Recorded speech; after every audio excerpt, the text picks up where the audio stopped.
You're tuned into the Spot Up Pod, the official podcast of the Spot Up Shot newsletter. I'm your host, Paul Garcia.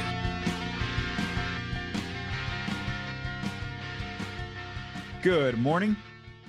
So now that the San Antonio Spurs have completed 3 preseason games, what I did was for today's episode is I want to look at just some guiding questions, that I created and kind of answer those, just kind of getting an overall view of how the Spurs have been progressing here through the preseason and just some takeaways that I've kind of noticed here. So the first question I created: who will be in the starting lineup on opening night? So what we can see here is, Coach Pop hasn't deliberately said, who's going to be in the starting lineup come opening night against Dallas in about 2 weeks on October 24th.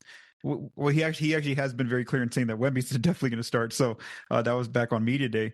So obviously Wemby's going to be a starter. If we look at just who Pop has had in the starting lineup through some of these preseason games, he's had in the 2 games where Chris Paul has been available to play in the games, he's been in the starting lineup. He's been the starting point guard. So obviously we think Chris Paul's going to start.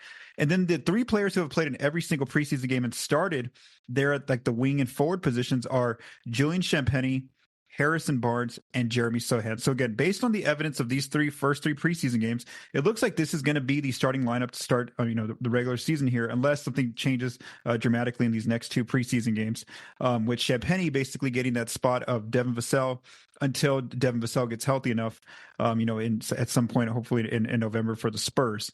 One interesting thing that Coach Pop did was he actually had Keldon Johnson play with some of the Spurs starters in that last game against Utah for just for a few minutes. He let basically Keldon be in that Champagnie spot, even though Wemby was out. Obviously, Zach Collins started in his place. So again, that was just kind of interesting to watch Keldon basically play with most of the starters. But again, based on the overall observations of who Pop has had out there, it looks like Champagnie is going to be in the starting lineup along with Paul, along with Barnes, Sochan, and Wemby. So again, that's kind of what the starting lineup is probably going to look like here on opening night. The next question I created was, this is a little bit longer, so bear with me here. It's which players who weren't in the projected rotation before training camp need to get minutes this season. So again, this is a lot mainly based on how the players have played in training camp and the preseason games. So these are players who, that we didn't know for sure if those players were going to be in the rotation. Players like, players like Stephon Castle, Chris Paul, Barnes, Sochan, Wemby, those guys are all going to be in the rotation. It's, they were going to get minutes somewhere. So they weren't really fighting to get like a rotation spot. But there's other players who have played very well and really stuck out here in preseason. 3 players specifically that I think that are going to end up, Pop's gonna have to figure out a way to get some minutes for these players if he wants to have them, out there on the floor. So one of those players is a player I've already talked about, Julian Champagnie. He's been starting at the wing for the Spurs, and he's been, a lights out, high volume shooter. I mean, that's the thing about him right now is his not only his accuracy is really good at 48%. He's making just threes right now in preseason games, but he's taking a lot of attempts, and most of those are good attempts. Chris Paul's finding him, different players are finding him. Who was it? Trey Jones kind of made a remark that preseason games they haven't the other teams haven't started scouting it because Champagnie's just getting tons of good looks out there, but he's taking advantage of it. I mean, he's averaging. I hadn't looked at the numbers yet, but just the fact that he's averaging 9 3-point attempts per game is that's a high volume shooter right there. And again, he right now he's basically filling in that role for Devin Vassell in terms of just that shooting guard spot. And so it'll be interesting whenever Devin gets healthy, if Champagnie's still in the starting lineup, to see if Pop, just move Champagnie to the bench, or if he has to move somebody else, one of the forwards, because he needs to have Vassell and Champagnie out there. So again, Champagnie's definitely been one of the bright spots for the team in terms of shooting the ball. And initially before training camp even started, I thought he would make the 10-man rotation, whether that was in the starting lineup or getting minutes off the bench. So he's definitely looks like he's definitely going to need minutes here, and obviously he looks like he's going to be the starting shooting guard. Another player who's been really impressive in training camp is Sandro Mamukelashvili, Mamu. Just again for him as well, the outside shooting that he's bringing right now in the preseason and the ball movement. So he's averaging 5.3 3-point attempts per game in the preseason, and he's making 56% of them. He talked about how he really, this offseason, he really just focused on his role, which is like rebounding, bringing energy out on the offensive end, moving the ball. And then, of course, he worked on his spot-up shooting, his catch-and-shoot threes, because he said he knew that, being a teammate of Wemby's going to draw so much attention. One of the things you need to be able to do is shoot quickly against the defense, the minute the ball gets to you if you're wide open out there. And so Mamu's definitely worked on that, it looks like. and it's showing. And he's actually putting in even more work. He talked about on Sunday how he's actually doing individual shot practices himself. So he'll, the Spurs will have their team practice, but then he might go to the facility and work out the next, that same night. He says that basically he always wants to stay in rhythm. He always wants to stay hot out there from three. And so what this is creating, though, the fact that Mamu is playing so well, is that, yes, he can be, a versatile player where Pop can put him, at the 4 to space the offense, or as a small ball 5. But it's like, it's creating a question of, obviously you would assume that Zach Collins will be the backup 5, just like, how the season went last year, and Wemby will be the starting 5. But again, if Collins, obviously, he's barely getting back from injury as well in the offseason, but if, they both bring different things to the team, just that their skill sets. Zach is more, he's going to bring you more size, more height, plays a little bit more inside the perimeter. I know he's trying to, inside the arc. Near the paint, he has like those hooks. He has those finishes near the rim. He's working on his 3-point shot, but obviously, that's been a little bit rusty in his first game back. Whereas Mamu, that's the thing he's going to bring to your offense. He's going to bring you spacing. He's going to bring you outside shooting. And so that's where I wonder if Pop's going to kind of have a similar situation like he had last year with Doug McDermott and Jetty Osman, where maybe in a half, if Zach isn't, bringing that dynamic to the team, maybe he'll bring Mamu in the third quarter and fourth quarter, give him some minutes, or vice versa. Maybe start Mamu early and see if he can space out the offense. And if it's not working, then bring in Zach. Or maybe it's just matchup dependent. If they need more size out there, maybe they bring Zach in. But if not, if they need more spacing just to play a little bit quicker out there, maybe they bring Mamu. So I think that Mamu is going to definitely, just again, based on these 3 preseason games, he's definitely made himself an option where Pop might have to go to him and get some minutes from him somewhere there off the bench. Mamu. So Mamu's had a really good preseason so far through 3 games.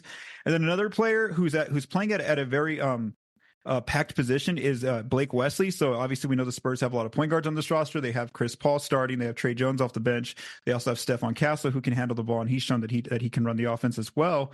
So then Wesley, he's actually been getting himself some minutes. He's been averaging 20 minutes a night in the preseason through 3 games. 4.7 points, 4 rebounds, 5.3 assists to just 0.7 turnovers and 1.7 steals. And so it's showing that, Pop wants him out there. He and Steph Castle, definitely the 2 of them together, they put a lot of ball pressure on the team trying to bring up the ball. They really, disrupt the other team's offense as they're trying to get into their sets. And that's something where in the first preseason game, Castle actually said, Coach Pop told he and Wesley, basically up the defense, bring up the defensive level there. And Trey Jones commented on how that's very contagious for all the other players out there. When they see Wesley, when they see Castle out here, really getting into guys and really pressuring the ball, it makes the other guards, play like that as well. And you saw that against the Jazz, where Pop actually had a 3-point guard lineup of Chris Paul, Steph Castle, and Trey Jones out there, and they were really disruptive out there on the wing against the Jazz defenders. So I think that Wesley is as well. He's basically earned himself some minutes, probably, where he might not be one of the first names off the bench in games, but he's going to be one of those players where if Pop needs just the game's going, it's kind of in the mud, it's very slow. If he needs some energy out there, he really needs the pace to pick up. He also needs ball pressure, and because the offense is just getting into their offense too easily, the opponents, then he can have Wesley and Castle out there together to really be disruptive. And Wesley's just talked about how going into year 3, the game's slowed down for him, and he's really focused on his role. He says that his role on offense is just basically get his teammates shots, make open threes if they're there, and then on defense, of course, just play defense, which is what he loves doing. So I think that those 3 players to me have really stuck out, where we didn't know for sure if they were going to be in the rotation this coming season, but I think those 3 players have done a great job in preseason so far through 3 games. Champagnie, Mamu, and Wesley of making themselves find a role somewhere in, whether off the bench or for Champagnie's case in the starting lineup. I think those 3 players have been pretty impressive here through 3 preseason games. Another question I created was which training camp player has stood out? So obviously, Coach Pop has been very deliberate about basically keeping most of the players who are going to be in the 10-round rotation in for the first 3 quarters of these preseason games. So he doesn't give the training camp players many minutes until the fourth quarter comes. And so usually when the fourth quarter comes, it's usually Riley Minix, Malachi Flynn, Brandon Boston Jr., and he only played in 1 game, but then he got waived, which was Nathan Mensah. And so of those players, though, I think Minix has definitely been the name. If you've been watching the Spurs games, he's definitely been the player who's been very efficient in his few minutes that he gets out there. So right now, when you actually look at his numbers in three preseason games, he's averaging 7.7 points in 7.8 minutes, so almost a point per shot he's averaging. He's putting up 2 threes per game, 2.3 threes per game, and making 57% of them. And so again, but before the opening night, the Spurs are going to have to make a call if they're either going to, these players on training camp contracts, they're either going to have to, for some of the younger players like Minix or maybe a guy like a Brandon Boston Jr., there is one two-way spot there still. So maybe one of those players can earn that spot. Or, I mean, I don't think the Spurs would do this, but, they could waive a player on a standard contract to open up a roster spot for one of these training camp players. But again, I don't think they'll go that route. I think if anything, it's going to probably be that training camp spot. Not that training camp spot, that two-way contract is up for grabs between Minix and Boston Jr. because they would be eligible for that kind of spot.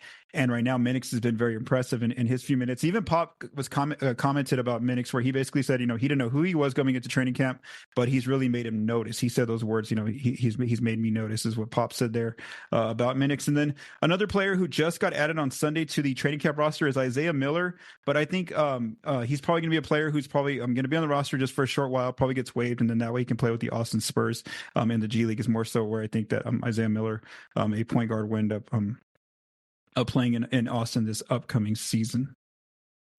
And then the final question I created was, it's this one. I said, what has the team emphasized in training camp and preseason? So this one I'm going to use more so what the players have said, because like I've kind of mentioned before, it's, you want to get some takeaways from preseason data, but it's really tough because, again, the players aren't in there during their normal minutes. A lot of times, a lot of players are out. Like if you think about the Spurs, one of their best player on the team is Wemby, and he's only been in one preseason game. So again, it's you don't want to put too much in the numbers that you see from the overall team numbers, because different players are in and out of games and things like that. But I would just say some takeaways that I've heard from the players. And what they really emphasize is they've been talking about defense. That Coach Pop has really been harping on defense. That's been one of their main areas of the court that they've been focused on this training camp. Even on Sunday, Trey Jones said that they really just honed it on defense. It's all they've been talking about in training camp. They haven't really been spent too much time on offense, and so that's interesting because one of the ways that Jones mentioned that they want to be better defensively this coming year is just being more active on defense, bringing more energy, bringing more hustle.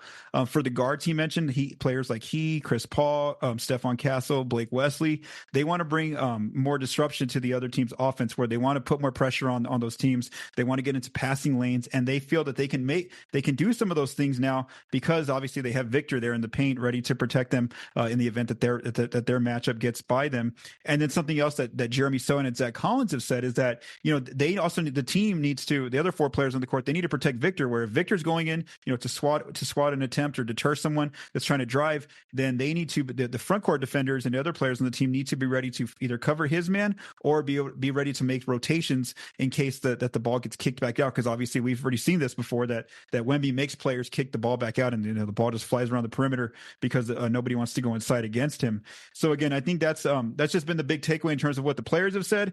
And, like I said, I don't want to dive too much into the numbers, but early on, obviously the steals numbers look pretty good for this team. They're very active defensively, 11.3 steals per game in 3 preseason games so far, which is 6th amongst the 30 teams in the preseason. Last year, the number was 6.3 for the Spurs per game, which was 22nd. So again, that's just one number you can look at. But like I said, a lot of times I don't want to look too much at the data because of how many players are out.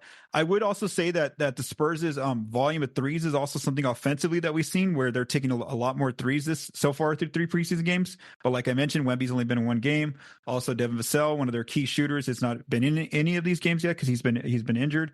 He'll come back. Hopefully, according to the team, or they don't have a timeline for Vassell, but he'll be reevaluated in early November, on November 1st.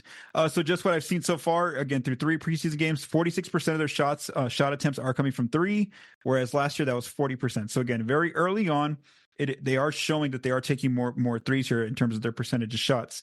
But like I said, key players have been out. But again, that's just kind of where I wanted to go with that topic is, that question is, what have been some of the takeaways? And like I said, it's more so what the players are saying about defensively. Obviously the early preseason numbers do show that they're going to be better, but we have to actually wait and see until the games actually get here, the real games here in about 2 weeks. Because like I said, players have been kind of in and out of the lineup. And so that kind of just wraps up this episode. The Spurs have 2 preseason games remaining. On Tuesday this week, they play at Miami. And then on Thursday, they play at Houston. Then they have a few days off. And then the following week, on October 24th, is the official start of the regular season against the Dallas Mavericks. Thank you for taking the time to listen to this episode of Spot Up Pod. If you like what you heard, please subscribe and leave us a rating on your favorite podcast apps and our YouTube channel. The Spotted Pod is recorded and produced by Paul Garcia. The music for this episode was written by Vincent Garcia and Paul Garcia. Thank you for listening and have a great day.